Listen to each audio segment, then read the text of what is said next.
my dog is sleeping on my feet. So, strange times that we're in.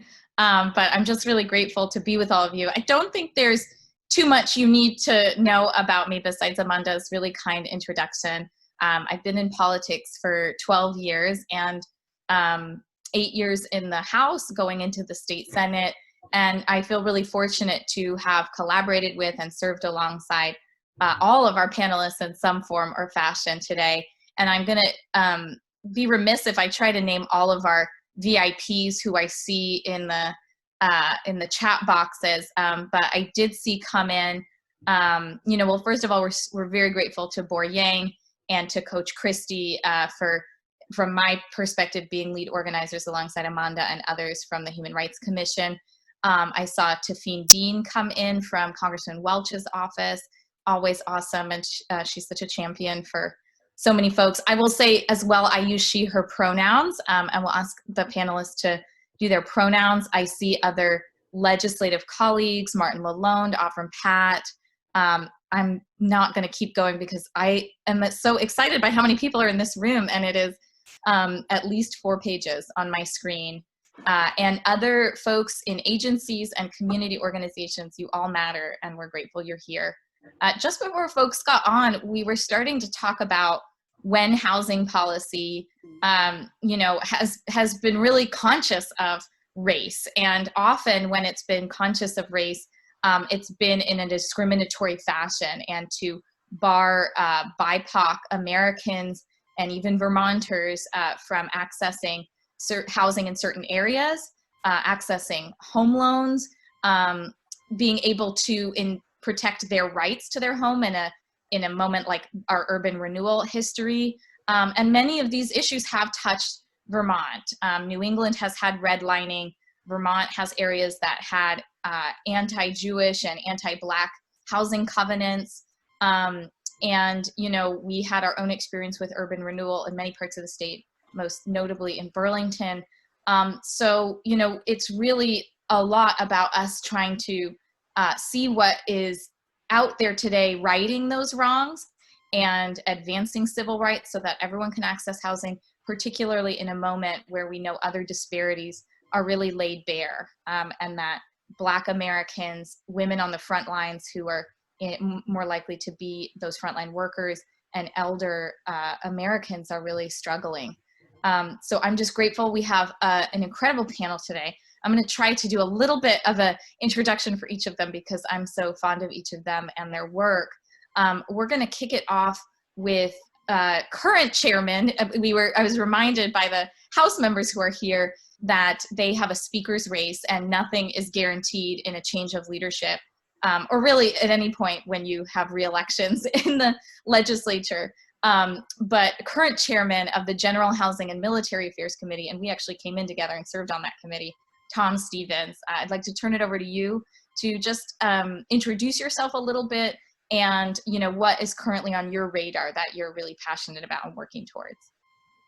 Thanks, Keisha. And yeah, that's right. 2008, we both got elected in the same election, and I've stayed on this committee since then. You've gone on to different pastures. I won't call them greener, but they are. So I am currently the chair of the General Housing and Military Affairs Committee. I represent Washington, Chittenden 1. I live in Waterbury, and I serve Bolton, Huntington, and Beals Gore. And working on housing and fair housing and dealing with the issues that we've been asked to look at today has been very much a part of our committee's work over the time that I've been there. And I think that it's important for us to understand, though, right up front, that much of the work that we have done has not been oriented directly towards BIPOC. It just hasn't. We've dealt with fair housing issues based on fair housing discrimination law, where the work on making sure that people of different race, creeds, colors, handicaps, genders are not discriminated against. In fact, I was reminded this week that post-Irene, one of the things we did was that we made housing developments and planning that you could not discriminate against basically against affordable housing and the people who live in them. And that was something that was class-based, was economically based, much of which I think our conversation goes to when Keisha mentioned the redlining issues here. That goes way back, and that's a banking issue, which technically is illegal now. But the effects of that, the long-term scars of that still exist. And we just dealt with a bill called S-237, and we passed a shell of it based on what the Senate had originally wanted, which was going to really do some preliminary work on that's a terrible way to put it, but work on changing and focusing local municipalities' laws and bylaws so that we could have better infill in downtowns. And I think Commissioner Hanford can speak a little bit to the need for some of that and what the state's been doing and promulgating in that regard. But one of the issues that we deal with again is housing, and it's very specific to affordable housing or housing that's affordable. It could be what some people call work-based housing. But really it's economically based, and it follows up on the HUD rules of what economics are. And and this deals mostly with rental housing. And I think that's very important to the conversation today, because we've seen statistic after statistic say that people of color tend to be renters. They own homes at a far less number than Europeans or white people.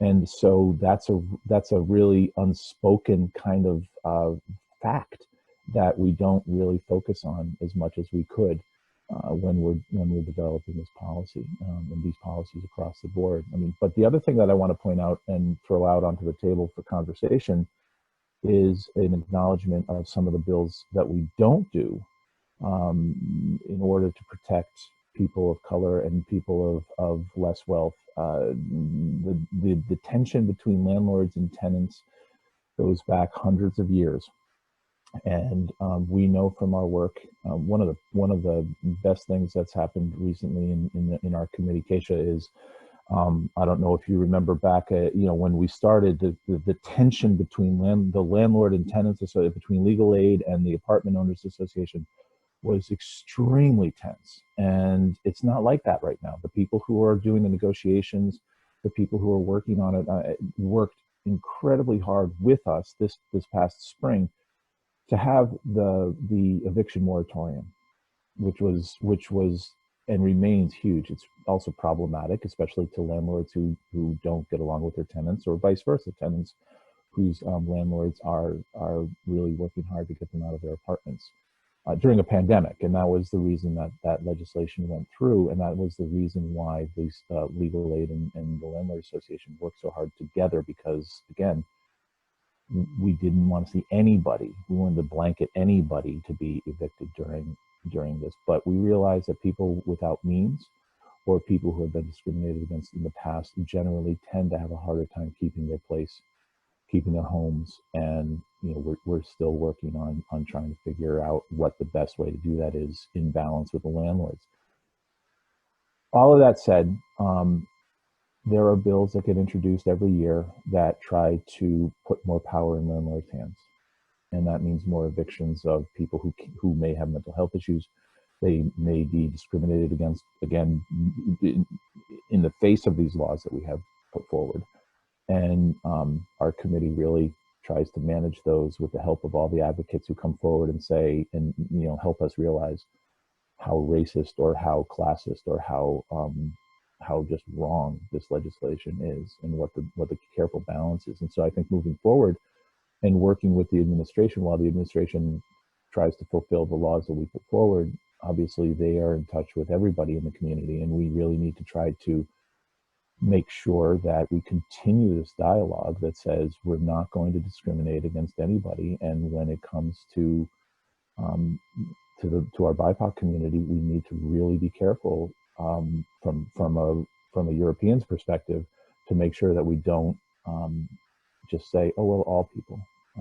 We're worried about all people here, and our legislation at times does deal with that.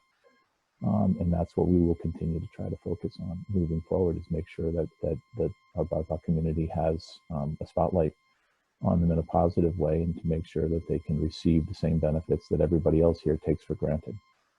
So I'll just leave it there for now and let everybody else take their 5 cents and. Great. Thanks sort so of- much, okay, Chairman yeah. Stevens. And speaking of the administration, we thought we would go next to Commissioner Josh Hanford of the Department of, sometimes this has changed name, Housing and Community Development. It took me being on this panel to realize that you were the commissioner. I think that happened last year, but no stranger to the Agency on Commerce and Community Development and a lot of great community work. So we're grateful to have you, Commissioner. And I know we were going to get into the nitty gritty at some point of your HUD housing stabilization plan, some of those things you're working on, but I think it's really nice to start with what's been going on in the pandemic. What has your service looked like to Vermonters up till now? And then we can get into what you're looking ahead to. Excellent. Thank you. Thank you, Keisha. And thank you, Amanda and Human Rights Commission for holding this, inviting me, and for folks that are listening in. Important topic. There's a lot going on in this space. With the pandemic, we've had tremendous need to stabilize housing of all sorts across the state. Folks of income, all income levels, really have had challenges, and I think there's been tremendous cooperation between the legislature and the housing groups and the different partners to really put forward a number of assistance packages. Thankfully, from the CRF money from Congress, we've been able to provide rental assistance, back rent, mortgage assistance.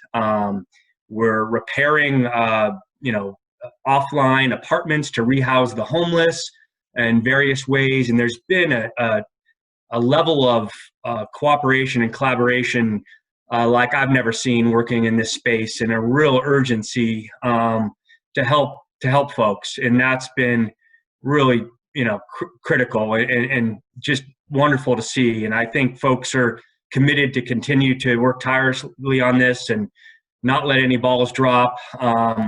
But we're going to need more. We're going to need more help and assistance. Our resources in Vermont to keep folks housed and stable in this pandemic will soon reach its capacity, and we're going to need Congress to work together and do something here, to really keep our housing stable. One of the things that I work on, with the governor, is really this effort to try to help bring folks up into middle class, allow homeownership.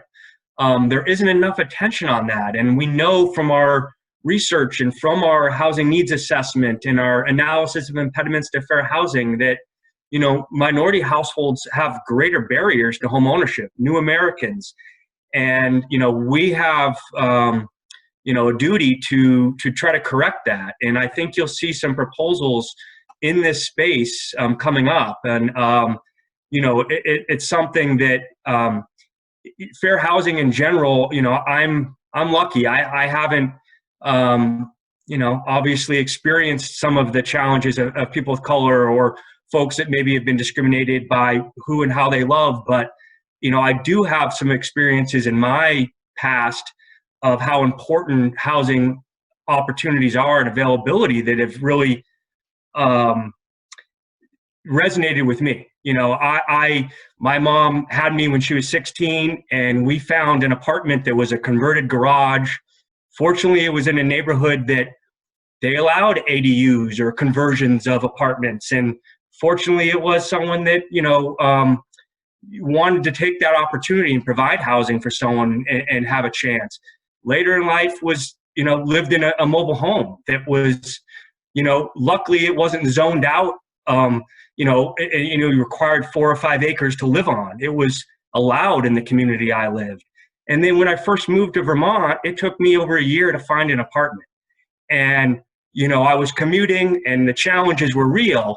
And how I found an apartment was, frankly, was a little appalling. I had to pretend to be a law student because the law school had a list of apartments that were available so that you can find, because they wouldn't rent to normal folks, most of these landlords. And so I don't have all the experiences that you've had, that folks, in this community that have had even more pressure and difficulty on them, but the access to housing and making it fair and equitable for folks resonates with me. And, I'm committed to doing more to work on this issue. So happy to get into more details later, but, thought that would just be a good framing. Thanks so much, Josh. I did not know that about you, and I think that's really valuable lived experience for our Commissioner of Housing and Community Development to have. So appreciate your honesty and bravery in telling those personal stories, and really look forward to hearing about what you're looking ahead to as well as we move forward in the conversation. I think so much of what's already been discussed really intersects with health and health care. And, we're going into a long winter where people are going to be in their homes, whatever the indoor air quality is like, the mold situation, their ability to heat their home. And so we're really fortunate to have Representative Brian Cina with us, who succeeded me in the legislative district in Burlington, where we both have served. But I know he keeps a lens on the entire state as well as currently a member of the House Healthcare Committee. So would love to hear from you, Representative Cina, on your perspective about the intersections between housing and health. Thank you, Keisha.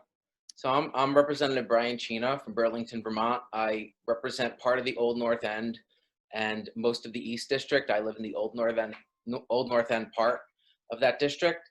I am on the House Healthcare Committee. I'm a clinical social worker. So outside of the legislature, I have a private practice and I work part-time for the Howard Center for the Crisis Service. So through my regular work, I do see the role that housing has on people's health. And I really do view housing as an extension of healthcare, and that investments in housing are investments in prevention and treatment of health conditions. When I look through the plan, I see a few words that stood out and a few concepts that stood out. And one thing, and hopefully we'll be able to dig into them in more detail, especially the 4 goals and how we're going to achieve those goals. But one thing was this idea of perpetual affordability. And I really question, maybe something we can look at today is, what does that mean?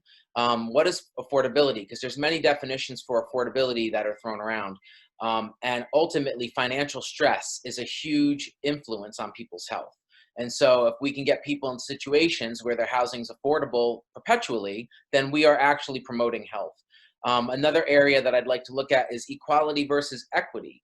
So this idea that we can't discriminate against people in giving benefits after 400 years of denying people things, and that we really need to think beyond equality and look at equity and look at what kind of programs are we going to be building that promote equity. And speaking of equity in a different context, how do we help people build equity? How do we help people who historically have been denied wealth literally build financial, equity in housing? And so some things you're going to see coming forward this year from the Racial Justice Alliance, as well as I'm working in partnership with some people around the state on proposals around BIPOC land ownership, and really looking at what can the state do to help BIPOC, Black, Indigenous, and other people of color purchase property and build equity.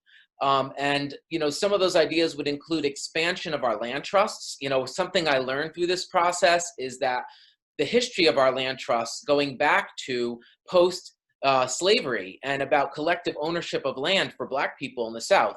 And there's this rich history behind land trusts that goes back to that. And so I think, vastly expanding our land trusts and funding them to be creative in ways to help BIPOC build equity.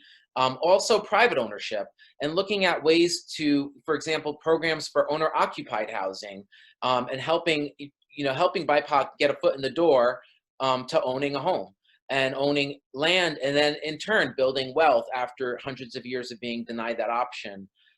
Something else I would say is just, really looking at a universal housing approach where it's creating a wide range of options for people, from public housing to private-public partnerships, and having housing first for people who are living with homelessness, and really just getting people in an apartment, because that investment in terms of healthcare, of getting a person into stable housing, is massive. And when I work as a crisis worker in the emergency room, we see people who come in a few times a month who are homeless. But if they had housing, that would save the state thousands of dollars and far exceed the amount we're paying for the emergency. Like if we just gave a person an apartment, we would say it's a fraction of what we're spending on the emergency room. And so speaking of healthcare, I guess I would just kind of end talking about the pandemic and our recovery from this pandemic. And as we look towards the economic recovery for the pandemic, I really think we need to look at investing in rehabilitating housing stock. This is something that is in the state's plan. We need a massive workforce development to radically weatherize our housing. And you know, it's one-time money that has layers of benefits, because not only are we giving people skills to use in a new economy, but we're actually putting money into investments that save heating expenses for the state and for people, and save healthcare expenses. And so I'm really hoping that as we look at the pandemic recovery, we can be serious about how to be creative about combining climate solutions, workforce development, and equity, racial and social equity, in terms of who we're training and how, and giving opportunities to people who've been historically denied. If we can, through the recovery from this pandemic, if we do it right, we can solve many problems with one set of solutions. And I believe housing plays a big piece of that, because of this piece around weatherization, considering the state of our housing stock. And so that was something exciting from this plan. So I'll stop there for now, and we're going to rotate through and talk some more. But those are just some of my thoughts about the connection between housing and healthcare, in terms of the financial and physical benefits of investing in universal housing system, so that everybody has housing as a human right. Thanks. Thanks so much, Representative Cina. As I've watched people come in, we just had Representative John Kalaki, I believe Lieutenant Governor David Zuckerman joined us at one point, Jay Johnson from the administration. Not that in any way overshadows some of our community leaders who are here, who also have busy schedules. But I just wanted to note that, you know, in the demands of their days politically, we have some of our state leaders here listening in, which we're grateful for. Representative Cina, thanks for, you know, definitely sharing a bold vision for what it looks like to come out of this pandemic stronger and with more interconnected solutions. I think you also asked a lot of great questions that, you know, it's always a question in my mind if Erhard Mahnke should be our first speaker or back cleanup for everybody, because, you know, he has been a housing leader locally in the state and even on a national level for decades. And he's rocking a pandemic beard to kind of highlight how long he's been at this. But he's just somebody who I would say everybody in the state looks to as a leading housing expert. So we're really grateful to be joined by Erhard, and I hope, Erhard, that you have been jotting some notes down and can help back clean up on some of these good questions and help us fill in the gaps. Well, thanks, Keisha, for that very gracious introduction. And pardon me while I switch back to off of speaker view, so I'm not looking at myself while I'm talking, which is always a little unnerving in the Zoom context.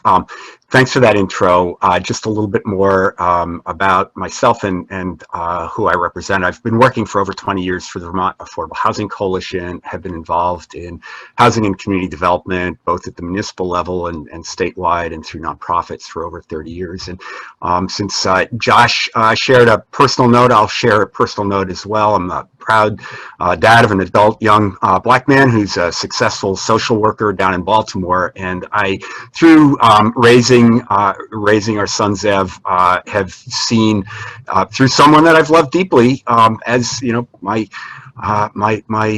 son, some of the things, and most of us white folks, especially older white folks, have a lot of challenges understanding what Black, Indigenous, and people of color go through in our all too white state, but I've seen a lot of that through the eyes of someone that I love, and that's a part of my family. So, and I'll also add that you know, he's one of the folks that has one of the young people that's left the state, and I know is not coming back. And part of that is because we just don't have you know, enough people of color in the state. Although in Chittenden County it's a growing percentage, and But yeah, there's a kind of a cultural threshold for a lot of folks that I talk to, and my son as well, that say, you know, it's just too white. I want to be somewhere where, you know, I see a lot more people who look like me.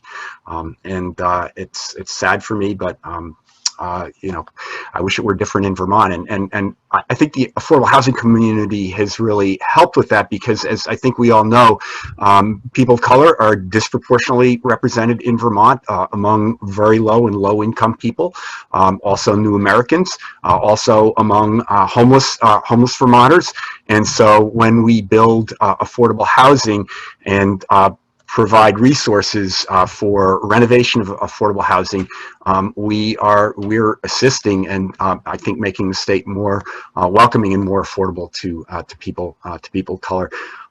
In terms of batting cleanup, I know folks have probably taken a look at the state's consolidated plan, and maybe I should have started with this, but I just wanted to remind just put out a couple of data points around our lack of affordability and how far we have to go in the state of Vermont. One of the indicators that we use a lot comes from our National Low-Income Housing Coalition, our national association, in their annual Out of Reach report, which says that the housing wage, which is what you have to earn if you're working 40 hours a week, 52 weeks a year, and you're not going to be paying more than 30% of your income for your shelter costs, you have to earn $23.26 an hour to afford a modest two-bedroom apartment in the state of Vermont on average. In the greater Burlington area, it's even higher. It's just sky high. It's $30.25 an hour. Again, if you're a single parent household and you've got one income, you're going to be challenged to afford housing in the state of Vermont anywhere without some kind of subsidy. If you're living on fixed income, either Social Security, SSI disability, or you're on Reach Up, you cannot afford an apartment anywhere in the state of Vermont without a subsidy or an apartment that's made affordable through the variety of sources that the state of Vermont brings to bear and that we use from the federal government. Our annual point-in-time count of the homeless counted 1,110 homeless Vermonters this past year. 216 of them were children. Again, disproportionately people of color, disproportionately people fleeing from domestic violence and sexual violence, and disproportionately people with disability. During COVID, we housed over 2,000 folks at the last May and June, at sort of the first height of the pandemic, in motels through emergency housing, because you know, without a home, you have no place to stay safe from the pandemic. We have 27% of our Vermont households are extremely low income, meaning they earn below 30% of area median income, which statewide is in the low $20,000 range for a family of four.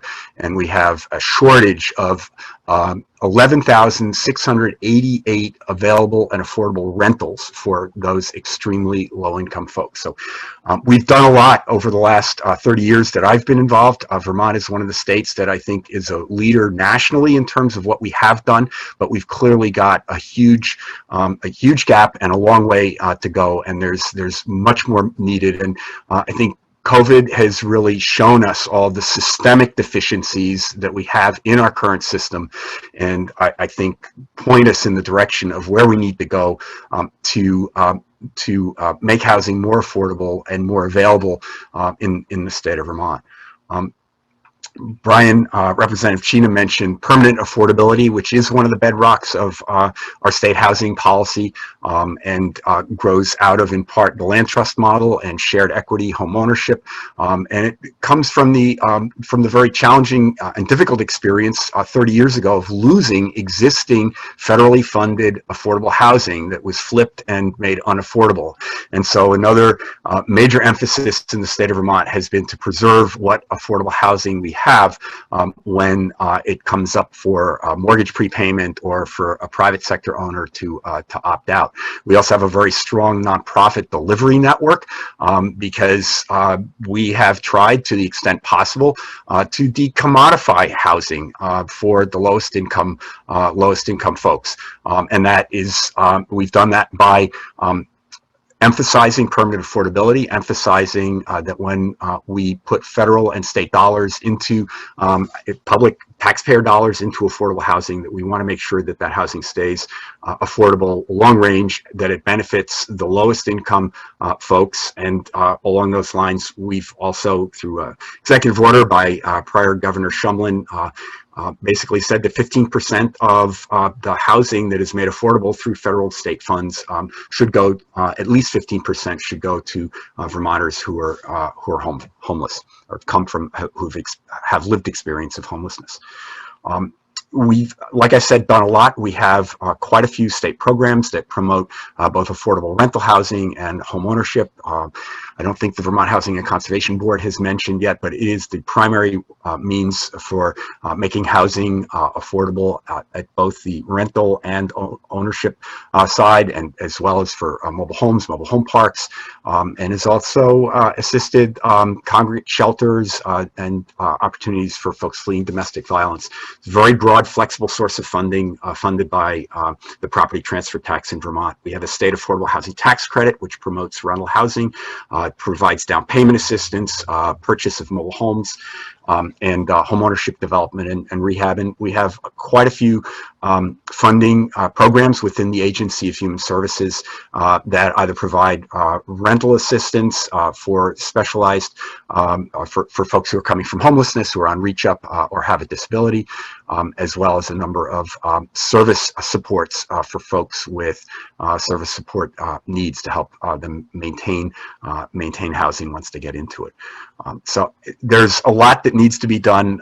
We talk often about a three-legged stool of housing investments. Bricks and mortar dollars is one of the legs. The other is financial supports like rental assistance, payment for back rent and arrears, rental arrears, mortgage assistance, and other financial supports. And then the third leg would be supportive services for folks with the greatest challenges. We need more resources at all of those levels, and just end by saying there's a number of policy priorities that we have. We're developing our legislative agenda for 2021. We're going to focus on the needs for mobile home park infrastructure, rental housing safety and inspections, apartment registration, more rehab dollars. There's a homeless bill of rights that we've Senator-elect Rahm first introduced as a representative, and that Representative Stevens has championed this past session, that got kind of hung up because of the urgency of dealing with COVID, and some of the longer-term legislative priorities basically got overwhelmed by COVID, and we're hoping to see progress on those coming up. Housing first statewide, going statewide is another absolutely important imperative. And there are many more, but I'll stop there since I'm running out of time, and field questions along with the other panelists. So thanks again. Thanks so much, Erhard. And I have one more question for the group, but I feel like you started to answer it, Erhard. So I hope it's okay that that was kind of two answers and one from you. And I don't think I'm alone in saying that everyone is constantly trying to follow all of the information you hold in your head, but we're also just really glad that you are tireless in fighting for affordable housing. So thank you for all your work and everything you've helped build that you keep explaining to people. I thought in this sort of way of looking ahead, I think Erhard queued us up really well, just to ask each of you to talk about what the most transformative policy that you might either introduce or advance this session or this biennium would be, that specifically helps marginalized communities. That could be a specific marginalized community, such as people with disabilities or Black Vermonters, or just broadly what you think will really help make sure that marginalized communities, as Erhard pointed out, aren't continually left behind and overrepresented in our homeless and precariously housed populations. To kick that off, I wanted to have Commissioner Hanford talk. We put a lot of reports in the chat, but speaking of the chat, if people have questions, this will be my last question, and then we'd love to open it up. But Commissioner Hanford, can you talk about why the state consolidated plan is so important, and what you're looking at for the upcoming year or so around that plan? Sure. Let me first just explain what the Consolidated Plan is. So it's basically our application for HUD funding for the state of Vermont. And every 5 years, you go through an extensive process. It includes a housing needs assessment, which was just conducted. Vermont Housing Finance Agency did that for the state. We contracted with them. So it looks forward 5 years of what your housing needs are to plan for it. And then each year you do an action update. And it has a lot of components that are required for HUD submission, a lot of coordination. But I just want to point to, the very beginning, it has four main goals. And, the first is increase the supply and quality of affordable housing. That's the number one. Number two, decrease the number of people experiencing homelessness. Then it also relates to an issue we've talked about, which is, well, folks need to pay for their housing, they need jobs. So create and retain jobs. And then four, strengthen the communities, improve the quality of life for Vermonters. So those are the four main goals. And the plan, doesn't leave any sort of housing sector out. There's, everything from senior housing to support for mobile homes, home ownership, rental housing. But, one of the things that I want to tie back to that I think, Representative Cina mentioned and really is dear to me and certainly a priority of the governor that we could do a lot more of is rehabilitation of existing housing stock. That housing needs assessment suggests that there's over 19,000 units of housing in Vermont that are substandard, poor quality, largely vacant, and there for us to serve Vermonters of all types across the state. It's very expensive to build new housing, over $300,000 a unit for an apartment. We have resources and housing stock that we should be addressing. We should be doing that weatherization. We should be doing it. And largely, the missing piece here is, 70% of rental units are in private ownership. We need to bring private owners, landlords into the fold here, increase our capacity, increase our stock, provide incentives so that they, serve affordable folks in need and have this housing stock rehabilitated and serving Vermonters. I think that's a huge opportunity for us that you're going to double down once again and ask for support to do that. I think we have models, we have pilot projects that have proven this out, that it works. And then the other piece that goes hand in hand with that is our land use regulations, Act 250 reform. We are paying permit fees, which are rather expensive to build housing that serve folks in need in the exact places we want it built, and still going through that process. And it should be a unified approach in exempting housing in our already built environments. We have these protections for anti-discrimination on, all the different protected classes, even more in Vermont, including that legislation after Irene for public housing or folks that were receiving subsidy. But frankly, that's not where people discriminate for building housing. They're using the environmental rules and the regulatory process. They're using character of neighborhood. They're using parking. They're using traffic. They're using land conservation to prevent housing in communities that need it. And that housing would be serving low-income people, multifamily, and it's something that has been on the table for years to be addressed. And we need a bigger coalition of folks to ring this bell and step up and say that conserving land in a community that the zoning should allow for more housing options. And so those are my two areas that I hope we can have uniform support for and getting some things done in the legislature this year. So much, Commissioner. This time I'll let Chairman Stevens back clean up. So we'll go to Representative Cina just to see, Representative, if some of your questions were answered, and if you have one priority either in your committee or in the bills you plan to introduce that you think will really support marginalized communities accessing housing. Thank you. Thank you, Senator-elect Rahm. So I think something that I just heard the commissioner mention that I want to go back to is this idea of fixing up existing housing stock. And it's not only housing stock that's not being used. When I read through the state's plan, it talked about how there's a disproportionate impact on minority groups in terms of the quality of their housing. So there are people living in housing that is not adequate. Not only is it not adequately insulated, but also the plumbing doesn't work right, et cetera. And that once again ties back to healthcare and health issues.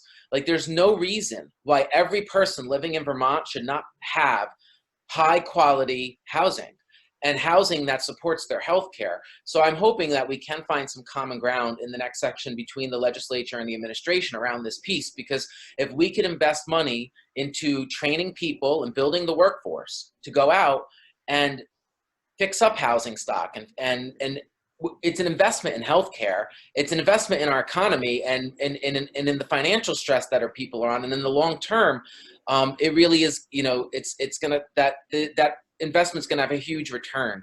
And in terms of just you know, policy initiatives in the next session, I really hope that we can take some bigger steps towards housing first in every part of the state. It just seems like, you know, during this pandemic, you know, for a short while, everyone was being offered housing, even if it was in a hotel. You know, that my impression for a short while was that, you know, you could walk around Burlington, and, you know, I know that that's not the whole state, and I can't speak to what's happening in every corner of the state, but I can say that in my district and in downtown Burlington, you see the impact of homelessness. It's very clear. During a small piece of the lockdown, people were housed or in safe places. Now they're back on the streets. So we had this window of opportunity where maybe if we had taken the right steps, we could have moved people into permanent housing. So I'm hoping that we can go back to that in the next 2 years and really figure out how to close the loop so that if a person wants housing, they get it, you know, and that there could be a wide range of options with low threshold for participation, so that people can really get in the door. Because, you know, the evidence shows that once a person has that housing, they're more open to other support services. And that's, you know, for many people who are struggling with staying in recovery, that's, you know, a big step to get into housing and have that sense of security. And so that's one big thing. I think the other big policy area, and I was excited to hear this mentioned from the administration, is this idea of working on investing in BIPOC property ownership, because, you know, we have to go beyond saying we don't discriminate. We actually have to promote it. You know, we have to invest in it, do outreach, and it's more than it goes beyond just helping people purchase property. There's another piece with wealth management, and I have, you know, done some work with people I know in that, I don't know what the term is. They're like financial advisors, you know, maybe that's the proper term, you know, like people who, you know, help you invest your retirement.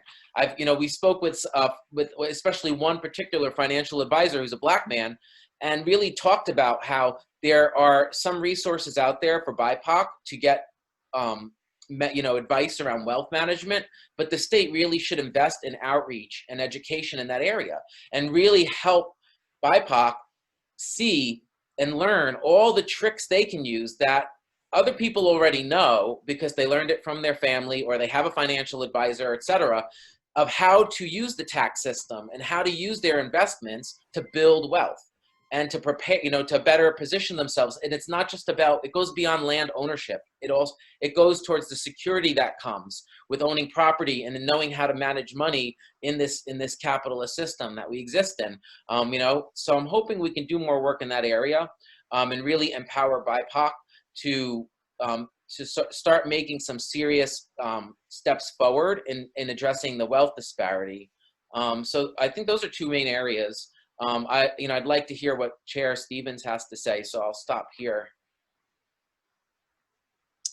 Thanks so much, Representative and Chairman. I'll let you clean up on what you think is going to be really key this coming biennium. We have 3 questions in the chat, so if other panelists can kind of look at those, then we'll try to figure out how to combine them in some way into 1 or 2 questions. That's what I'll be working on. So I'll let you take it away. Who's up, me or Erhard? Oh, sorry. Chairman Stevens. Go ahead. Great, thanks, Keisha. And Brian, thank you for your passion. It sounds like you have a direct line into our committee room. These are issues that we have been dealing with for the 12 years I've been here, and I'm sure for the 30 years that Erhard has been advocating, and others. Just really quickly, based on some of the stuff that I heard from folks, perpetual affordability for people who want to know. This is the crux of the funding issues, and this is the crux of the difference between what the state government and the federal government can fund through us and private ownership. And this goes to what Commissioner Hanford was talking about with rehabbing apartments. Anybody who takes money from the state is through the property transfer tax or through the tax credits. The idea is that then the contract they sign for a certain amount of time is that these properties will remain perpetually affordable, and that's not a terribly loose term, but it is about the 30%. The affordability on a HUD-based definition is that 30% of your income should be going to housing, and that includes not just rent, but it includes the other resources you need in order to live there. We know that we have people who are paying over 50% of their income on housing. And so keeping housing perpetually affordable for our nonprofit housing providers is part of their system. That's how they figure this out. And it's incredibly mature, and they know many of the nuances, and we do not provide enough. I'm not sure we can, but we do not provide enough capital in order to make it happen in a way that we want to see. I mean, it's been a fight. It wasn't until Corona relief virus funds were available that we had a sizable investment, not only in back rent programs, but in housing the homeless during this transition since March, where people are out purchasing motels and converting them into micro apartments and trying to get people who were formerly homeless and who are experiencing homelessness into these apartments, which we've seen as a model in Burlington in a couple of different places, has been incredibly successful, because we know that if you are in housing, especially during coronavirus, you can be safe, and your needs will not be as expensive. And that in and of itself, this idea of perpetual affordability, of taking state money and making it, giving it to private landowners, is something that we're still working out and defining what's legitimate. If we give state money to private owners, what are the strings attached that make sure that we can keep those apartments affordable over time?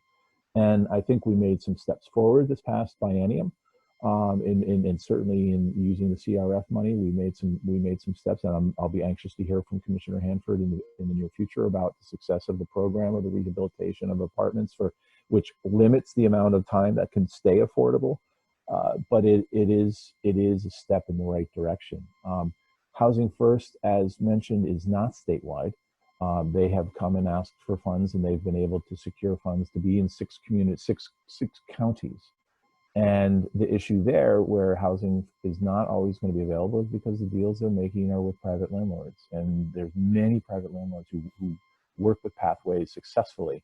And we've seen a number of people find permanent housing and move from the streets into their own housing using the Pathways model. The Pathways in Vermont is our Housing First model, and it's been extremely successful. Other agencies within the state also have. Washington County Mental Health Service has a Housing First program, but of course they're limited by the amount of funds that are available and the building of relationships. I mean, the folks that we're trying to house are not necessarily the easiest folks in the world when it comes to being able to live by themselves under these circumstances. And so there's master lease programs that have been developed. There's obviously rental assistance programs that have been developed, and really one-on-one relationships with the landlords that have moved these programs forward. I want everybody to understand the expense that we're talking about to try to achieve some of these things, and the need to work hand in hand with what we call private industry or the private world in order to get there. As Erhard mentioned, it costs a lot of money per hour. You need to make $30 an hour to live in Burlington with this 30%. Statewide, it's a little bit less.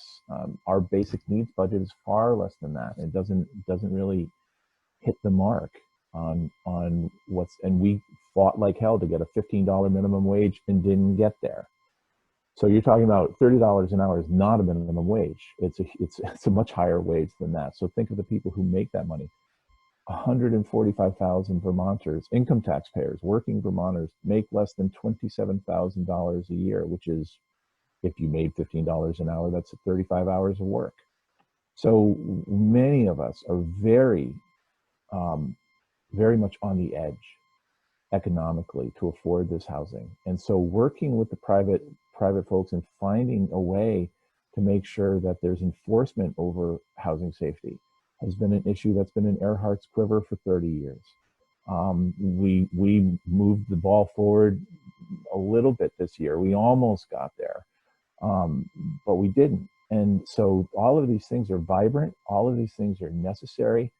But the thing to keep in mind is that we're going to spend 35 million, maybe 39 million, is it up to, Commissioner, of CRF money, and we're going to build about 250 new units with that money through the programming that was put forward through the CRF. You know, and maybe, you know, with the money that we put forward for the rehab, we might get another 200 units out of that. So housing is very expensive to build, and in my time here, my passion hasn't diminished, but the reality over time has made me, you know, understand that it takes a lot of work to convince the institution, the establishment, and that includes not just this administration, but past administrations as well.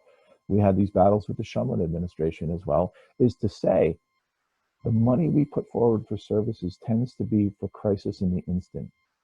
Somebody's homeless today, we need to put them someplace and we need to pay for X number of weeks of a hotel room. As opposed to saying, wow, the cost would be 1/10 of that if we invested in these other properties. And that's just a way of thinking that's still hard for the establishment to really grasp. And so, and change their budgeting method in order to get there. So this is the bread and butter of our committee when we deal with housing. And I think that we just have to understand that if we could print money, then we'd have to find the apartments to put people in. And, you know, and getting those up to date and speed and safe for people will be, would be as an equally Herculean task. So we're up for it. We try to move the ball forward every year. And, but we recognize all of the concerns that were put forward both by Representative Cina and Commissioner Hanford, and certainly Erhard. We've heard Erhard has a special VIP box in our committee room, and keeps us informed about what's going on both on the federal level and the state level. So I'm not going to ever say that we're finished. We're on a path that we see that's pretty clear, but we know that getting there is a team effort from everybody involved, including the government, private landlords, private job providers, etc., in order to make sure that we can get people into homes. Thank you, Chairman Steve. I'll breathe now. Thanks. Great. Yeah, exactly. I'll give you a break. I just learned this goes till 2:30, so I don't know if that's what other people had on their schedules and calendars, but that gives us time to answer some of the great questions that have come into the chat. I see the three that came in a similar time as kind of related. Two came from one person, Corrine, and you're welcome to, you know, further flesh out if I get this wrong, but it's a lot about agency in general. You know, what does it look like to exist somewhere in that spectrum between what's considered affordable housing that's more based on income eligibility to having market rate housing when you might graduate from that income eligibility, or if you're not able to get on the right list or access it in some way. So just how do we look at that full spectrum? Someone else asked, you know, well, what if I can't afford a place in Burlington and it's just getting too expensive? And Corrine asked again about kind of agency if you live in a certain housing development and you'd like to move. And for me, when I hear all three of those questions, a kind of meta question that comes out of that for me is transportation And do you have a right to live in a particular community? Should Vermonters have a right to be close to their workplace, or live in a walkable community, or be on a transportation route with their housing? So that might sort of be a left turn from what they were thinking, but if you could sort of think philosophically about what does it mean to give people agency in their ability to afford their housing, have the housing that they want, and still be able to get to work and childcare and other facets of life? Why don't I try my hand? I'm not sure I'm going to answer the agency question directly, but I think in terms of Corinne's questions, you know, not to dwell too much on history, but I want to go back to the early 80s for a brief moment in Burlington and the election of then Mayor Bernie Sanders by 10 votes. A few short months thereafter, we had a special election to establish a rent mediation or rent control board in Burlington. It went down in flames. And what kind of grew out of that, and what grew out of Ronald Reagan's presidency and a massive change at the federal level around federal housing policy and the feds backing out of supporting low-income Americans and with their housing needs. What came out of that were things like the land trust and concepts like permanent affordability and preserving the affordable housing that we already had that was federally funded, and an effort, in essence, as I think I mentioned briefly earlier, to basically decommodify housing. We live, as I think we all have to recognize, in a capitalist system where the market largely controls. And what we have tried to do in Vermont, starting with, you know, the inspiration of some of the housing movement that grew out of Burlington and went statewide throughout the course of the 80s, and we had to rethink how to do housing, and we started funding a nonprofit model to try and take housing that would be affordable to lower income Vermonters, take it out of the speculative market of real estate development and put it into socially motivated, social mission driven nonprofits. And we are one of the few states around the country that has a statewide network of nonprofit affordable housing, very sophisticated real estate developers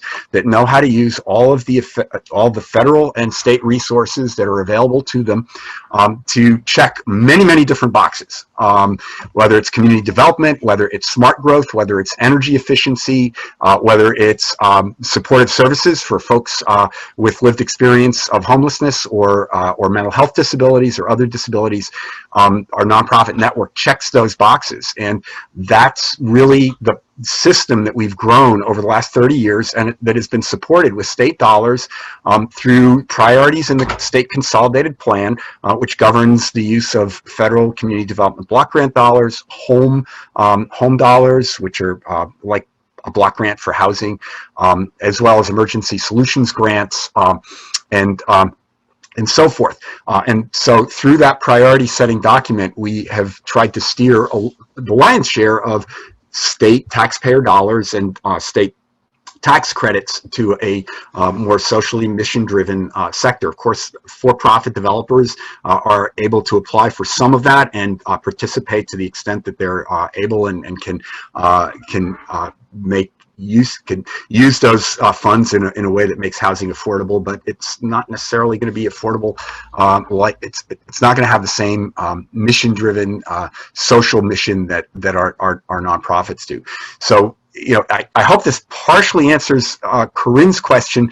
I can also say in Burlington, there's an effort for folks who may not be familiar with all of what's going on in Burlington. There's an effort right now to bring just cause eviction to the voters of Burlington as a charter change, which would eliminate the ability for landlords to not renew leases of tenants that are abiding by the lease and abiding by state landlord-tenant law, and would basically prevent landlords from evicting folks for no cause. So that gets a little bit too, it doesn't get into rent control. It's not rent control, but I will say, you know, rent control would be it's a very challenging, I would say, issue to bring forward, even in as progressive a city as Burlington, and it has it's also, in my view, having studied it for a while, it has some distinct negatives. So that's a quick take on rent control. let me just end by giving a brief example of Northgate Housing, which I've served on the board of for 30 years, and it sort of encapsulates a lot of what we've done in Vermont. It preserves existing federally subsidized housing. It's the largest rental housing development in the state of Vermont. It has a very large percentage of folks, of new Americans. Back in the 90s, a lot of folks from Bosnia settled in at Northgate. In the last 10 or 15 years, a lot of refugees from new Americans from Africa and from Southeast Asia lived there. And what happens is that, having been able to steward that as affordable housing for over 30 years, our market rate rents in Burlington for a 3-bedroom apartment are under $1,000 a month. That is absolutely unheard of anywhere, and that's the ability of a nonprofit, socially driven organization to steward a property over time with federal and state resources and make it affordable. And a lot of the folks that leave Northgate leave there to enter home ownership and make use of our down payment tax credit that that the Housing Finance Agency offers. And so there is a way through socially motivated, affordable housing that people can, because they have more affordable rents, they can start to save money and can start moving up. I hate to refer to it as a ladder, maybe as a spectrum of homeownership tenure types, but can move more between some of those tenure types and move from affordable rental perhaps to a land trust home that is made permanently affordable through shared equity. I hope I've addressed a few of the questions that are hanging out there. Thanks so much, Erhard. Does anyone else want to sort of speak to, you know, this big ongoing question about how do you make sure you can afford affordable housing with enough market rate housing, and where does that leave people in the middle? How are we trying to define or address workforce housing, which might fall for some people in the middle of those two realms? Sure, I'd be happy to add. You know, I see those questions, and I see Dawn Ellis's question. I come at it from slightly different place. I think what we're all hitting at is we're missing a whole segment of housing. Sort of your first-time owner, missing middle housing. There's a lot of terms for it. It's not being built in Vermont. You know, we have people building McMansions and big second homes. And we have folks building affordable housing with our great network. We have resources we dedicate each year to that, to about $60 million. But there is no market for the starter home. You know, what was built after World War II, the small ranch homes. And so there's no place for folks to go. So they're stuck in a place where they can be renters the rest of their lives. They can maybe move to a more affordable state, which we don't want. We're leaving them hanging. And there's a lot to that missing middle. The market isn't working. We need to deregulate to allow people to do it, because it's going to be private developers in many cases that have to have some return to build this moderate middle income first time home buyer if it's new. The challenge, the frustrating part is there's actually quite a bit of it in our older communities, our Rutland cities, our Bellows Falls, our Springfields, our Brattleboroughs, and the homes are berries. The homes are $60,000 to $90,000, but they're in deplorable condition. And we no longer have a banking loan system, a community bank sort of where you could go as a first-time home buyer and get a loan and then get a construction loan to go along with it, because it's going to need $50,000 of rehab. And yet, if you add that all up, that mortgage is less expensive than an apartment, even an affordable apartment. But we don't have these things in place anymore. And this is one of the things that, you know, I want to work on, is some sort of matching down payment assistance, you know, rehab grant to target folks that could become first-time home buyers or newer Americans to these communities that have this affordable housing stock. But they need help. They can't be left on their own. They need to be weatherized. They need to be brought up to code. They need that financial housing counseling that Representative Cina talked about. But we have plenty of systems in place and plenty of organizations and partnerships to do this. We just need to think a little bit differently about the resources we have, because we do need a ladder. because it's very expensive to build constantly new, perpetual affordable housing. We need that as an answer, but we need the next place for folks to go once they have, work their way through a system. They have a stable job. They're ready to move on. And guess what? That housing frees up for someone else. And so this is that missing middle that needs land use regulatory reform. It needs a little bit of incentive and some oversight, but it doesn't need as much money. And that I hope we can have more discussions on this, because I think that's what's really missing in Vermont for a lot of folks that I talk to. In the very rural parts of the state, sometimes people accomplish this by putting a mobile home on, an acre of property. And, that is the sort of working Vermonter new home that I see. And, that gets into the issue of transportation. We don't have public transportation in those areas. It's farther from good jobs. So you're not giving people their options. It's like, you want to live where all the work is and maybe where there's more going on for you. Well, good luck. You better luck out and find an affordable housing development that get on a waiting list for 3 years. Or you can live out in the middle of nowhere and have, as much expense in your transportation to get to work as your home. But we're missing our historic neighborhoods that are there for the taking and the reinvestment. And it's a win-win. The communities will be happy. The property taxes will go up. Someone gets a new home.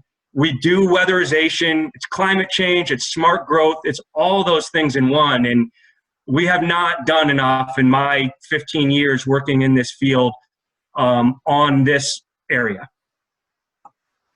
Thanks so much, Commissioner. We have a really rich discussion happening in the chat, which I think is great, and I encourage people to keep adding to that. Just sifting through it. Keisha, I think I need to help here too. I mean, Okay. Not help, but just to say, what I'm hearing so much and what I hear in my work so much is that trying to identify what the problem is like it's like a doctor looking at a human body. There could be so many different systems that are failing, they're not working properly or working great.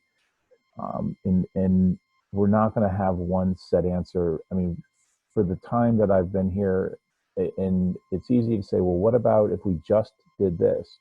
And I have lived that life, and I get hung up the more I hear about all these different areas. I mean, Commissioner Hanford's programs are not wrong to look into and see if we can figure out a way to work.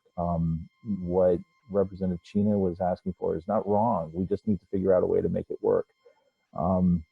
What Erhard has brought to our committee over the years is not wrong. It just, we need to figure out that way to make it work, and that means information. So, one of the things that I was looking at in the questions was, how do we help organizers? What do we tell the organizers who want to help find out about the housing? Well, there's homework. There's like how many, I'll use Stowe as an example. Stowe has a huge hospitality industry, and they need a lot of service, what we call service workers.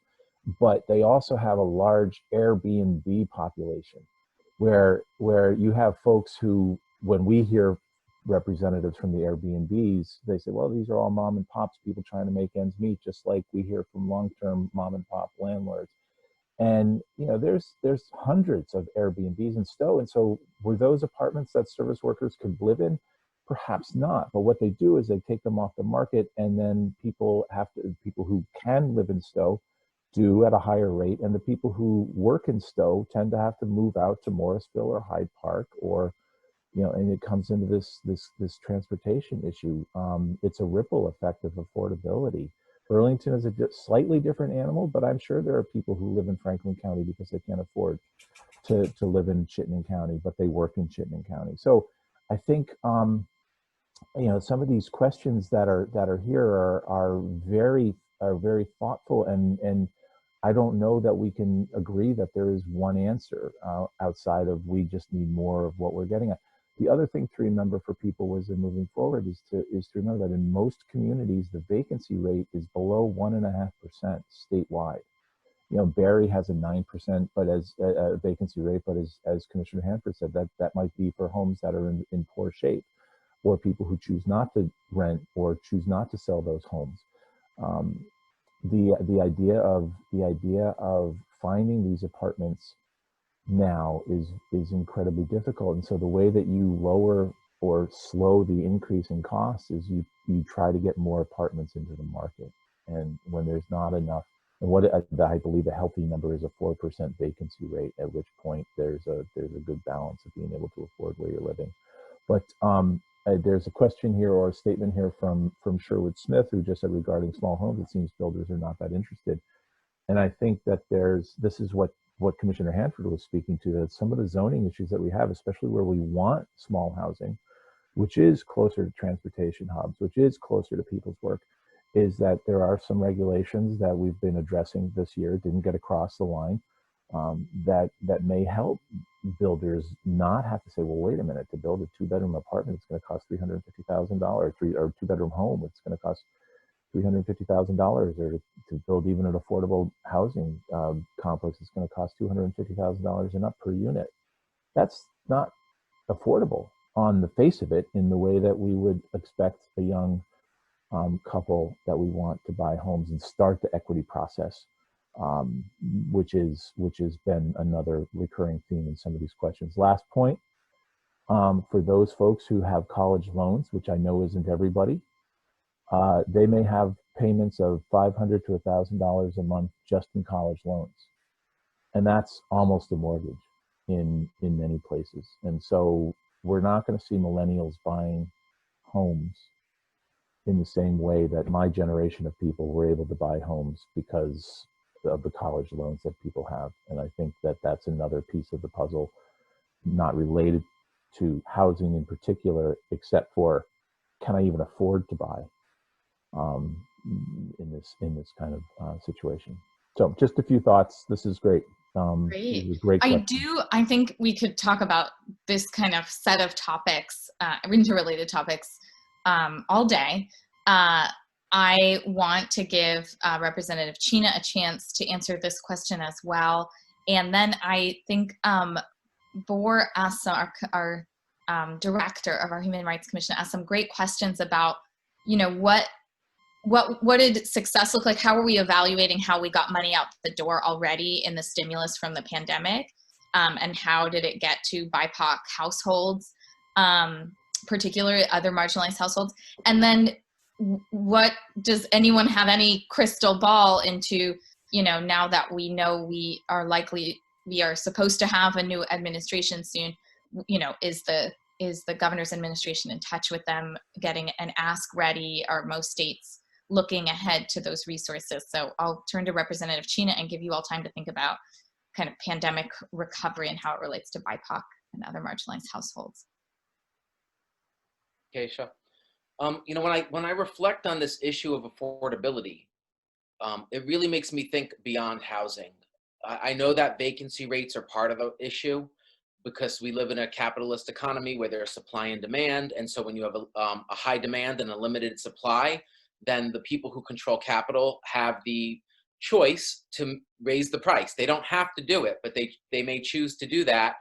Some people, maybe a small landlord, might have to do it to keep up with taxes, et cetera, but there's many people out there who've made a lot of money off of housing and continue to make a lot of money off of housing. So, I think we have to look at the bigger economic system when we talk about affordability.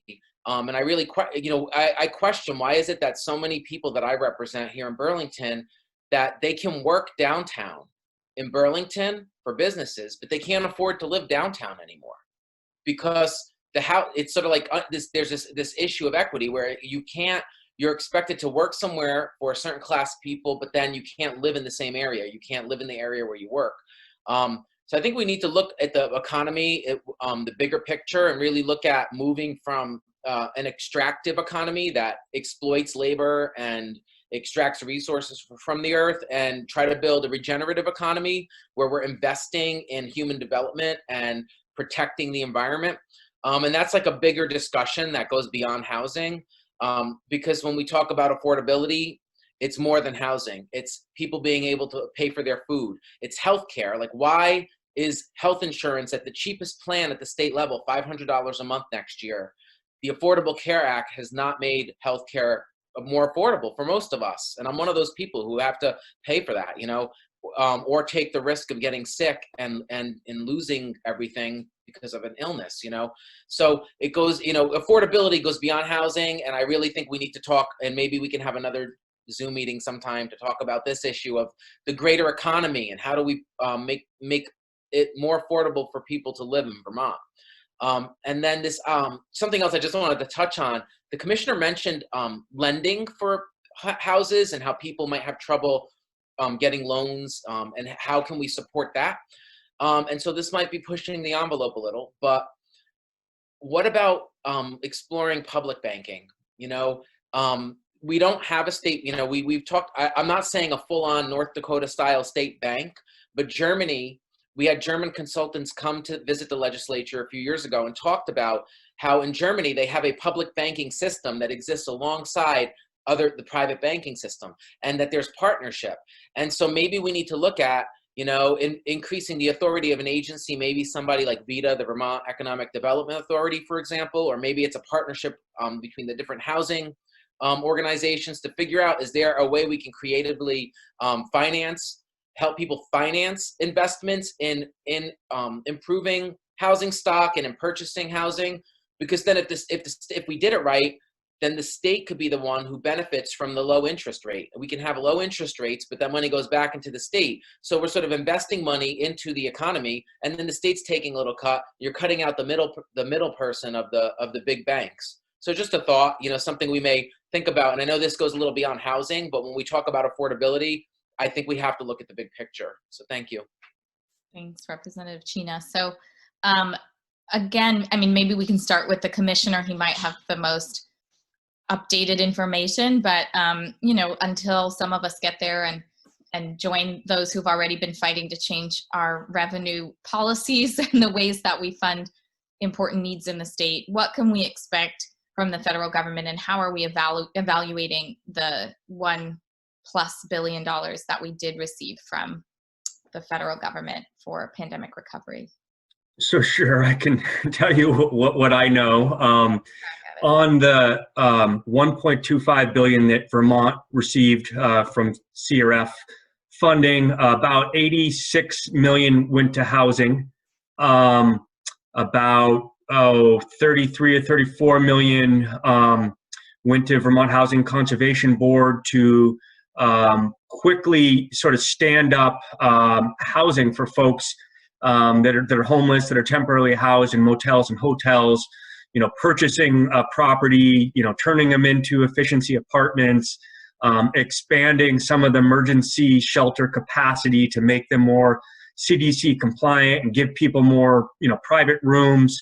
That was largely what that funding, I think it's about, the target's about 250 units there. So the other 36 million went through the department, but it was all parsed out to different partners. At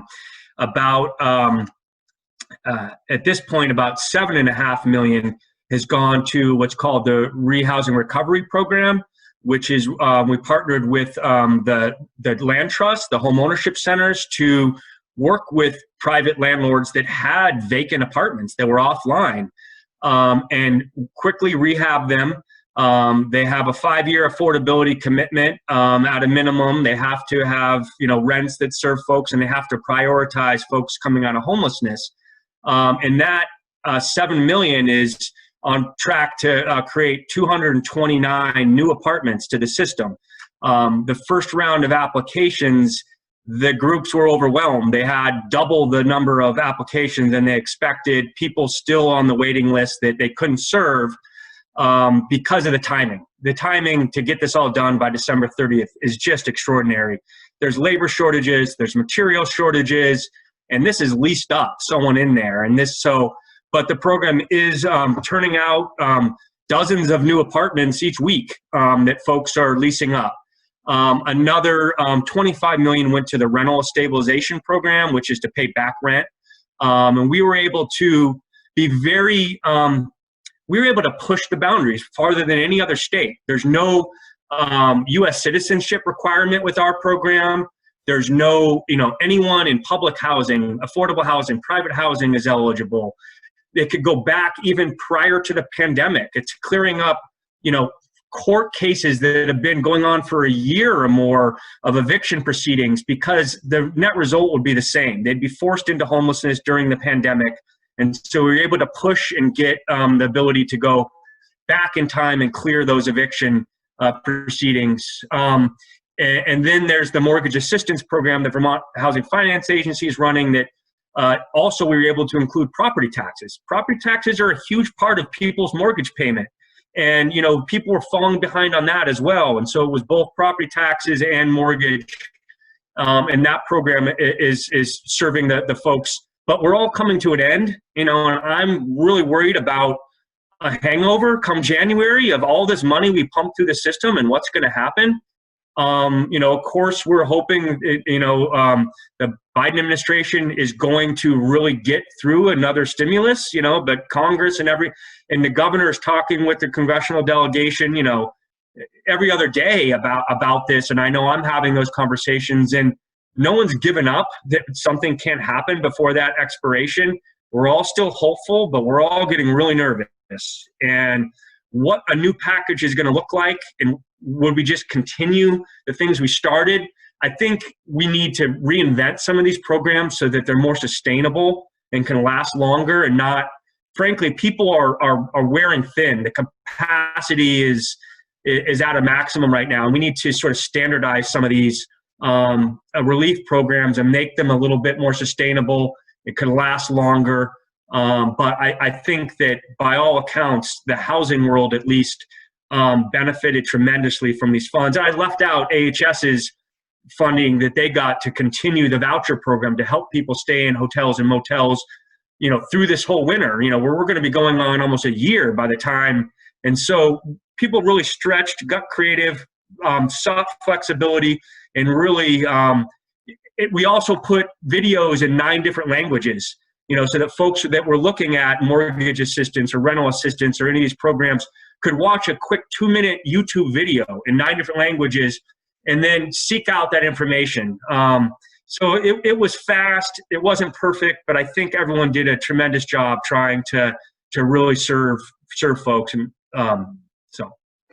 Thanks, Commissioner. So we just have a few minutes left, and I'm just thinking maybe I kind of like where you were going a little bit, Commissioner, with just like, is there a story that makes you feel hopeful? Is there something that happened over the course of your leadership and legislating and work in the last 6+ months that made you feel hopeful about the future? If everyone could take 1 minute to answer that question for us to close out.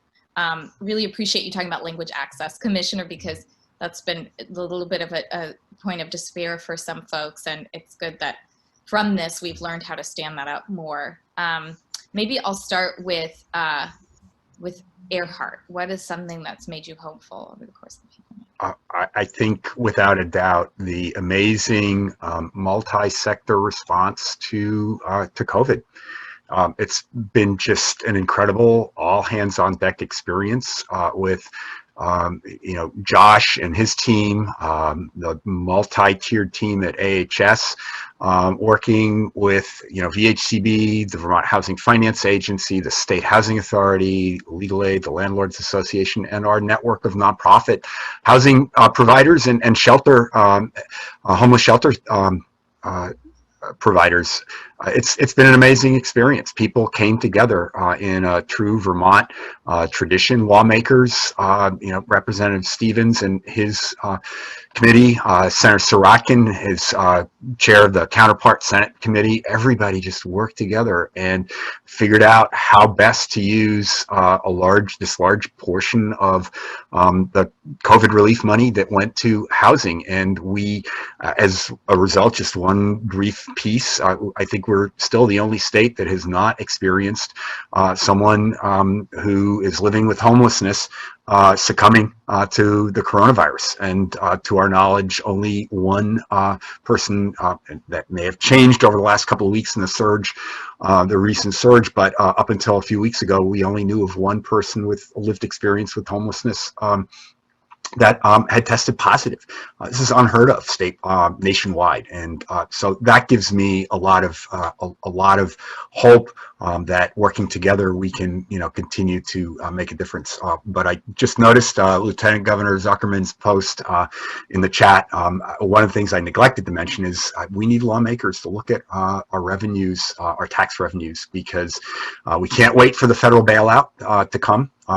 We do need to look at equitable new sources of revenue to fund the large backlog of need, and so we don't keep going 100 miles an hour at this December 30th cliff that the coronavirus relief funds present us with. Thanks, Erhard. So everybody, 30 seconds. So Representative Cina, something that's given you hope in the course of the pandemic. What has given me the most hope during the pandemic has been the mutual aid I've seen happening on the ground level, and how people in our community reach out and help each other when the systems of government fail them.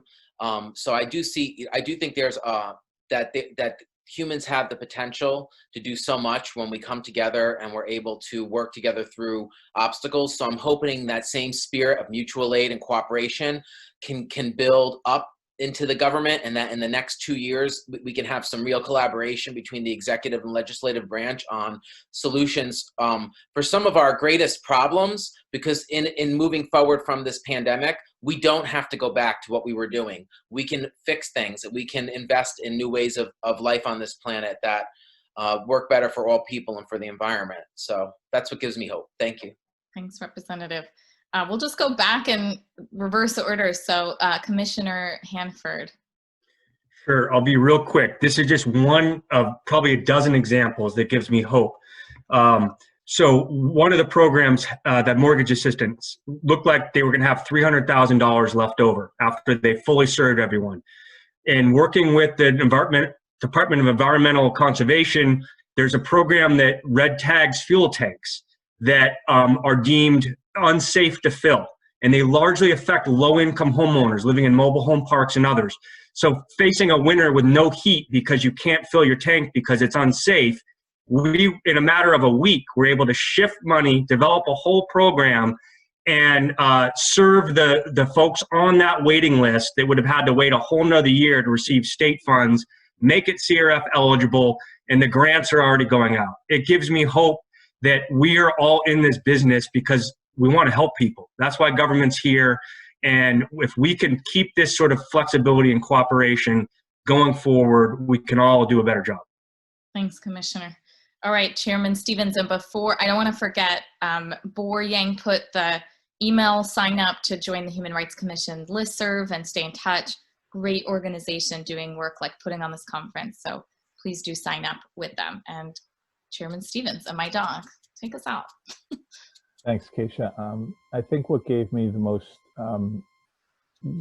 hope, Erhard mentioned it, is that the incredible amount of work that we did together to really emphasize the need that if we're going to have stay safe at home orders, that people need homes to be safe in. And this was probably the first year that I've experienced almost a universal understanding of that notion in the House anyway. I can't speak, I mean, I know the Senate did phenomenal work as well.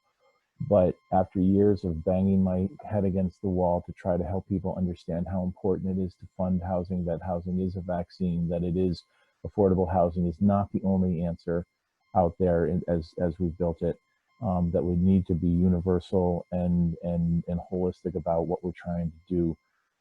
This was really the first year I think I've seen all the facets of government come to the table, put the politics aside for the most part, and really understand that the human need of housing is primary and is necessary for everything else to work, which is stuff that, if you remember, we live in our committee every day, is just knowing that if you can't be in a house and if you can't be safe, all of the other programs that we deal with are going to be built on shaky ground. And so seeing it this year, and I hope that spirit, regardless of how long the pandemic lasts, I hope the spirit continues where people get an understanding of how important housing is for all parts of our society. and can continue to try to do our best to provide the tools to make everybody be able to provide that housing in the future. Thanks, Chair Stevens. Thanks to all our panelists. And I think it was said before, but these conversations become even more important as we can't, reach our constituents as easily, go out for coffee or see someone in the hallway. So hopefully more like this to come. I want to thank the Human Rights Commission for a civil rights conference at an incredibly important time in our history in our country. And thank you all for the work that you do every day to keep Vermonters housed and supported. Thanks, everybody.